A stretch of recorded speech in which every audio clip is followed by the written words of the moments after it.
Would you say that the education system's a little bit behind the time, not just for AI? I think you told me off camera a story about a QR code, and you'd create a QR code for your classroom, but like none of the other teachers wanted to adopt it. Talk a bit about that.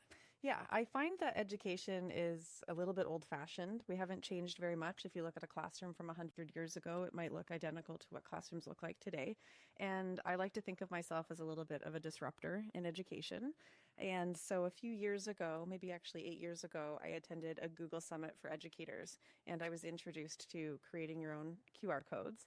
So I had this idea of creating a QR code to put on the outside of my classroom door.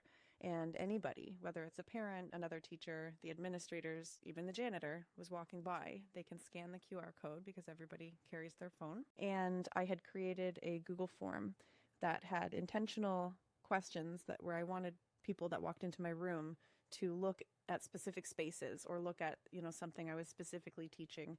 And at the end, I wanted them to give me feedback. I wanted them to actually tell me the good, the bad, and the ugly, or maybe other ideas.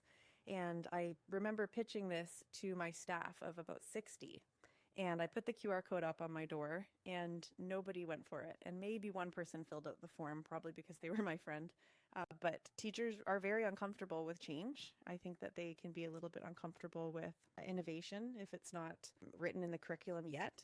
And so I think also teachers could be a little bit afraid or maybe nervous of feedback. But I think that constructive feedback is highly valuable.